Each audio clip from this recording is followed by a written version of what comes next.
first off, a very good afternoon to you. Mr. Jagger, and welcome to the program. Thank you very much. Right, And I must apologize for Wednesday. I just got engaged and the time passed, and before I realized it, I know I missed the interview. So I'm here today. And I believe you want us to most likely start off with an issue that is swirling on social media, that would have started in terms of some of the public pronouncements you made at the press conference, and subsequently the response by Mr. Charles Series. Okay. Concerning the issue of land distribution. Sure. I was hoping on Wednesday to actually give Guyanese a perspective on what's the GCOM matter and elections. We're going to get into that. Okay, you're going to get to that, yes, but you're right, that has been overtaken by this very topical issue. So I have had a cursory look at what Charles Series said just recently, and also what Trevor Benn, the Commissioner of Lands and Survey, mentioned. And I'll respond to them in a moment. At the press conference yesterday, what I said is that under the PPP, anything that happened in the country was placed at the feet of the president. You know, if somebody did something bad anywhere, it had to be Jagdeo or Ramathar. That this president seems to get a free pass from everyone, although there are hundreds of transgressions that are taking place under his watch. I pointed out, though, the $600 million that's missing from the Durham Park project. And that company was set up by his office. I pointed out the minister awarding contracts in her own ministry, several contracts, which never happened before under the PPP. And no action taken. I pointed out where another minister got a Chinese company to pay $9,000 into his private bank account. He is unwilling to tell the country how people got that out of his private bank account, or whether he reimbursed the money to Marad, as he claimed. And a lot of these, I can go on a list. I don't want to do so. So I said, here, let me give you a couple of cases that are directly involved with the president's ministry, not the general things that happen under his watch. So the Lands and Surveys Department falls under the presidency. The Commissioner of Lands and Survey, according to the Act of 1999, he acts on behalf of the president to lease land and to sell land. So I'm saying, let me show you some linkages between the president's office and lands that were given out. I was not seeking to share all the information around the country, but just to prove a point that the president cannot remain silent. And I even gave him the benefit of the doubt. I said, please tell us what's going on. Are you aware of this? If you're not aware, tell the country how you're going to address it. And then I pointed out that the head of the PMO, the Project Management Office in the Ministry of the Presidency, got land at Dalawala in Linden, where we had set aside to build the Deepwater Harbor for Linden, to benefit the people of Linden. That he got a huge tract of land, and that may affect us building the Deepwater Harbor there. Secondly, the same person got a large tract of land in the Berbice area where we're supposed to build the Deepwater Harbor. And he got land at several other locations. And this is someone who works as senior official of the Ministry of the Presidency, and Lands and Survey falls under the president. So I was saying, what about the link there? I then went to another person who is in the Department of Environment, Mr. Series' wife, and pointed out that Mr. Series also got land, and I noticed today he said he didn't have land at Bohemia, but I have a map with me here, a Lands and Survey map, that shows him clearly having land at Bohemia. His name is mentioned just next to the track with Marlon Bristol, who is the head of the PMO. And so the land in the Deepwater Harbor in Berbice, that was swiftly processed. The same area where the Deepwater Harbor should go, the government would build it. And then I pointed out several other locations where he had gotten land. I then went over to Sarah, which also reports to the Office of the President, and showed how Eric Phillips, who just 2 months ago, in February of this year, when I mentioned that he got a large tract of land, he said Jagdeo was lying, and that he wrote a letter to the newspaper. I want your viewers to read the letter. And he said Jagdeo should bring evidence of this. Jagdeo should just get the evidence of it. Well, I did get the evidence. I brought the map with his name on, 2,000 acres of land to Eric Phillips, who is part of SARA that reports to the president, and they're supposed to come after us for land, stolen assets. I pointed out the same to Etimaya. So I was trying to show a pattern of behavior. Then I also showed that Mr. Lowenfield, who is the CEO of GCOM, in June of this year got 200 and something acres at Millie's hideout. That's just this month. So he is a critical person who should be unbiased, and therefore he has to answer whether there is a link between the presidency, the Ministry of the Presidency that controls lands and survey, and that. I was not attempting to be comprehensive.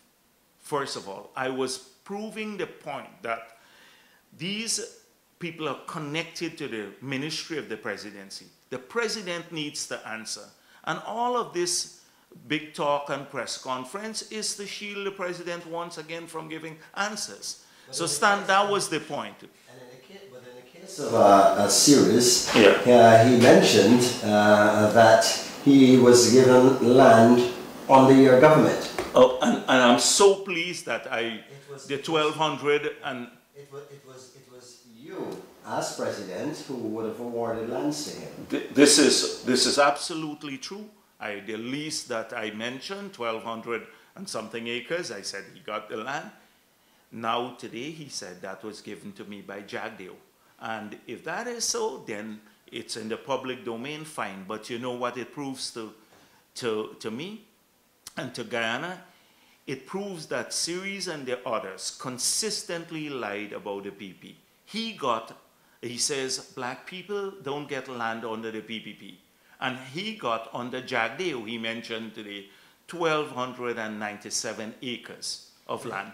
So, in making mention of that, he made mention of the kind of cost that he would have had to pay for it in comparison to the Baishan Lin. No. He didn't say that about the 1,297 acres. He spoke about the Lilendal, and I'll come to Lilendal in a moment.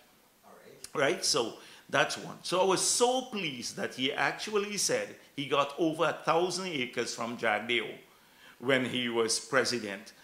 And the point that they are making. So today, what they're attempting to do is to make this about race. This has nothing to do about race. It has to do with the president answering to some people who are linked to his office, giving out large tracts of land. Two, that you think they would have used this land to benefit ordinary Afro-Guyanese. We have 57,000 house lots on applications on process. This government has not developed a single house lot in 4 years. This is the 5th year in office. Right now, they're taking lands from Afro-Guyanese, black people that they say they represent in West Coast Berbice who have small tracts of land and giving it to cronies. I didn't even come to what's happening at MMA and the other places. Because what you see happening here is mirrored in NISIL, in MMA, everywhere, and GGMC. The same thing is happening to a few big people. So what about the big concern about Afro-Guyanese in other parts of the country who are getting displaced from their lands? When they went to seek help, this government did not give them. You ask the people at Tempe and the other areas. They came to the PPP. We filed a case on their behalf. The party did and won back their lands for them. So this has nothing to do with Afro-Guyanese. The fact, and he's right. So he mentioned the PPP series to shift attention that we gave out land to Bai Shan Lin. Series said that. Well, who was on the trip with Bai Shan Lin? It was Harman. In the plane, you remember the photograph, who was in Bai Shan Lin. And the fact is that Bai Shan Lin had an agreement that they found in land in the GRA, a solid agreement, and on the basis of that agreement, they took back the land and the concessions from Bai Shan Lin. It was not a giveaway, and we wanted to ensure that the people in Linden could have benefited and Region 10 from the procurement by Bai Shan Lin. So that is what happened. You had a solid agreement there. Let's talk about he mentioned something about... One of the things that he mentioned, let me just quote this from what he put out so that you could deal with it. Part of his letter to the press, he says, quote, copies of both the allocation letter for the land in the Kanji Creek and the lease for the land in Liliendal are attached hereto. Charles Series et al. Relinquished their lease to the 1297 acres of land in the Kanji since several partners were unable to afford the development costs, and I was unwilling to absorb those costs while others benefited. Failure to develop those lands is a contravention of the terms of the lease, and the land was relinquished. The PPP on the Barajagio and on the Ramatar granted land to China Paper for $50 per acre per year. I paid $1,000 per acre per year for the land in Kanji Creek up to the time of relinquishment. I continue to pay $200,000 per acre per year for the land in Liliendal, which is being beneficially utilized as dictated by the terms of the lease. So let me respond to that. The lease for land along the coastal area is $1,000 per acre. In the intermediate savannas, where you don't have infrastructure, that the cost of the lease goes down significantly. It's not specific to a Chinese company or to a Guyanese company. This was the prevailing rate in lands and survey. So what happened? What was that project supposed to do? The project in the intermediate savannas. We're now, for 50 years, we're trying to develop. This was that they should plant trees in the savannas, not to cut down our trees, but to plant trees, so fast-growing trees and acacia type of trees, so that they can eventually do a paper mill, a paper plant that would have employed thousands of Guyanese. So the land there was given at a rate that is the standard rate for the intermediate savannas, not any discrimination. Secondly, they did not, it was project-based. They did not proceed with the project, the land got taken back. He mentioned Sun, Sand, and Sea was supposed to build a hotel at Liliendal. They didn't proceed with the project. They had to relinquish the land because they did not proceed with the project. When we gave out lands, we gave land and at rates that are higher, because $20 million was paid for where Movie Tongue is per acre, $20 million. It was for specific to a project. So Movie Tongue was built, a huge investment came in. We have 1,200 Guyanese employed here. We gave land to Giftland. He was leasing the land at the same rate that Charles Series is leasing the land at. They developed Giftland. Hundreds of Guyanese are working there. We gave land to the bodies to develop around the World Cup time. That the hotel, we have a hotel there. Hundreds of Guyanese are working there. Beverly, who was behind that hotel, what's the hotel on the East Bank again? Ramada. Ramada. Beverly Harman was her lawyer. She got land there too to develop a project, a hotel. The Marriott now is employing Guyanese. It was for specific purpose. And so, look at who are working in these places.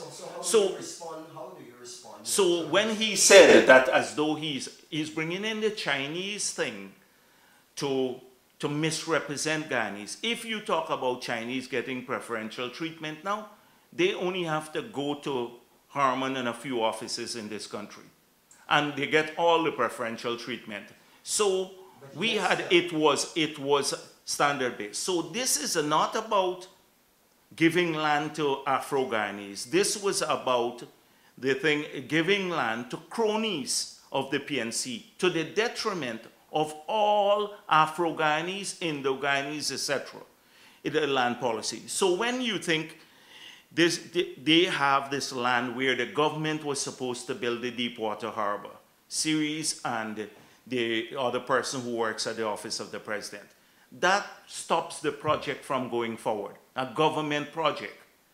Imagine the land they gave out. I don't know, Sorato Phillips didn't come out, respond so far, because they got the land in the Demerara River itself, 40 acres in the river and the best 50 acres on best foreshore. That is even where the bridge will cross. They got the land in the river. So when the government wants to build a bridge, it must now negotiate and buy back this from them. This has nothing to do with ordinary people. This has to do with people who are connected. And so he says, now Trevor Benn said, yes, go on. It comes over as a little unsettling, opposition leader, because and you mentioned that it was, and you acknowledge that it was under your government that he was awarded land, but then we're seeing the connection that he is with the government. It comes over to some people who are messaging right now as if because of whatever allegiance you have or don't have, you are not supposed to benefit. Absolutely not. And that's why we said people's politics should not matter. We knew he was supporting the PNC at that time. My point is that when you work in an office, you work in the president's office.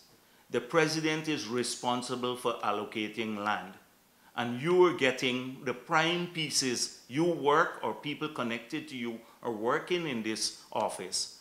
And because of that connection now, you are getting the prime pieces of land in the country when all other Guyanese can't benefit. And not only supporters of the PPP, you ask supporters of the PNC how much help they have gotten from this government.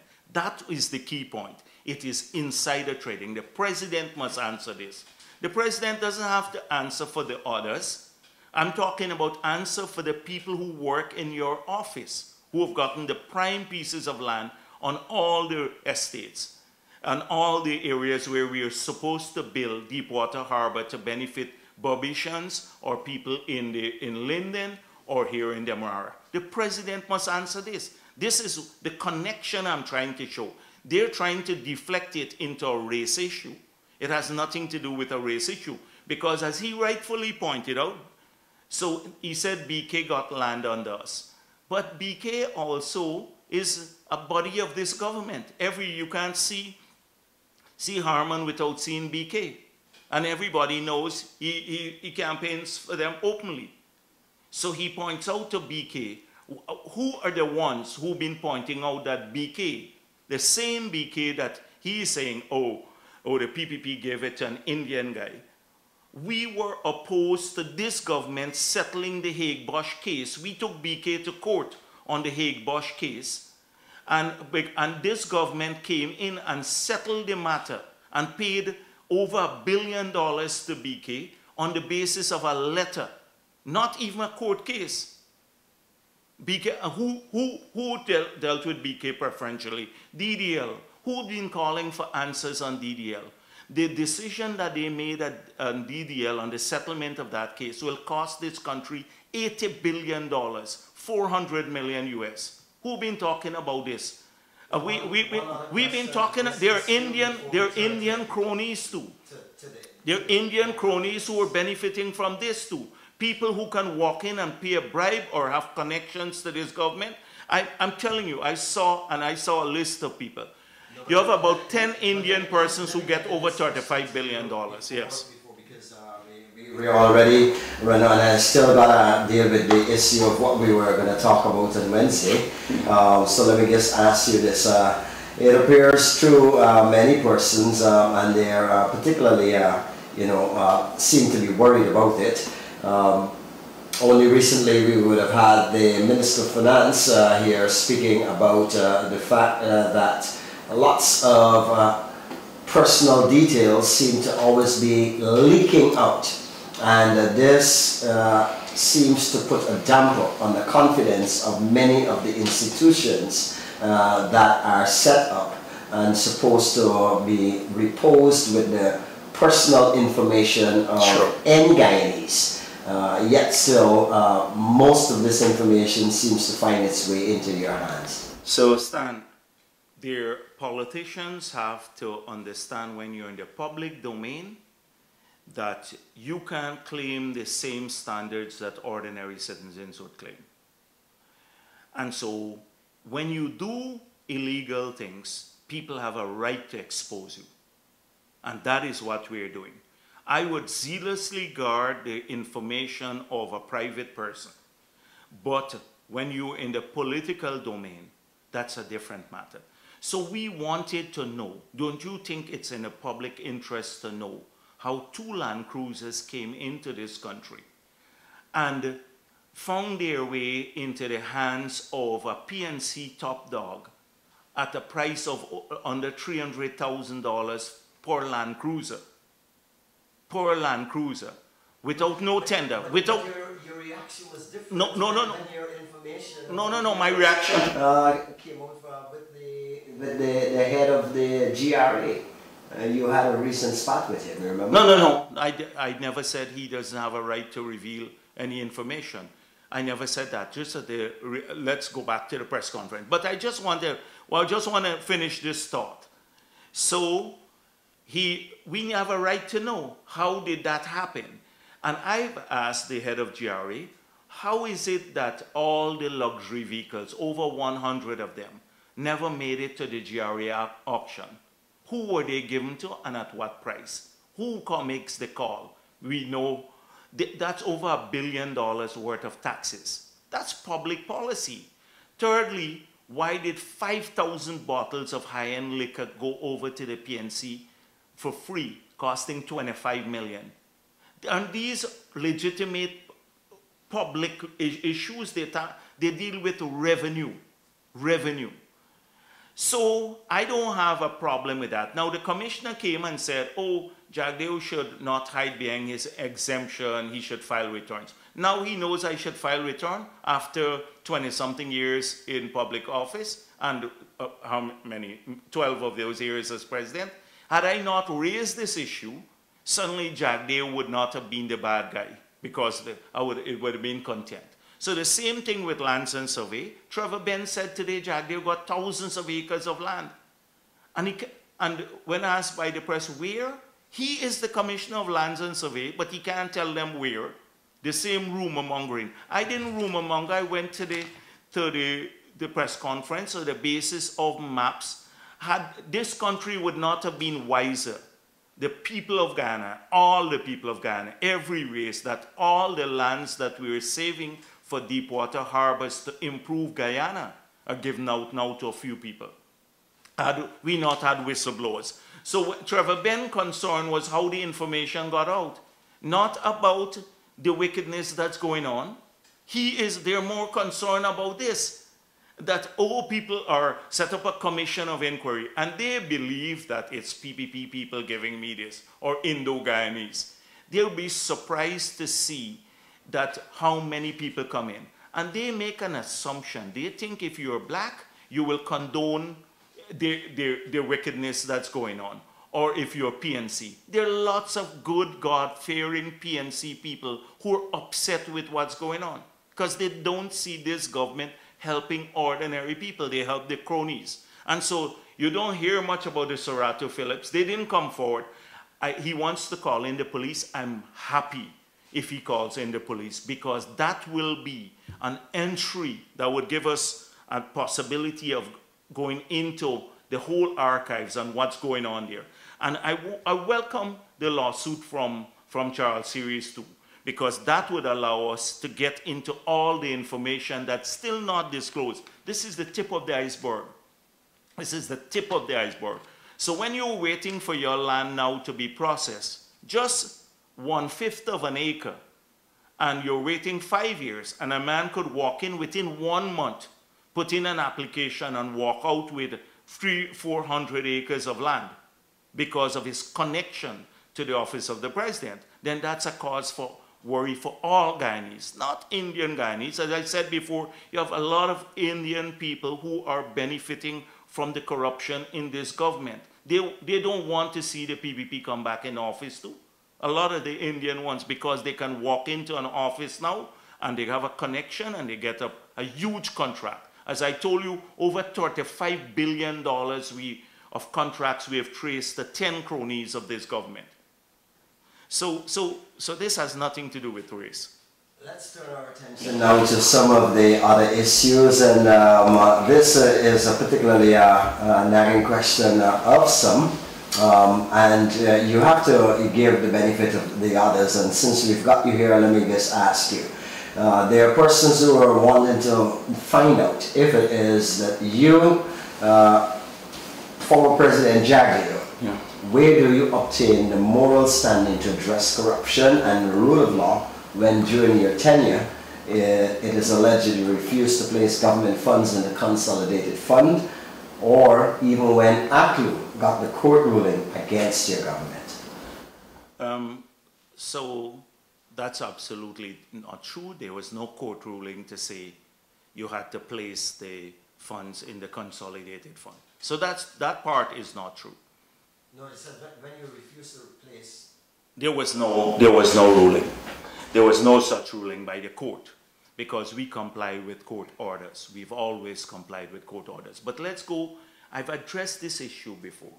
So they said that NISIL, NFMU, not Lands and Survey, Guyana Forestry Commission, the GGMC, and the Housing Fund were slush funds for the PPP, and Lotto, the Lotto, that's 6. And they wanted all of this money transferred into the consolidated fund. And they will do so immediately if they get into office, because the PPP is keeping the money illegally out. We pointed out that under the FMAA Act, that is the Financial Management and Audit Act, it says public monies can be kept in 3 places.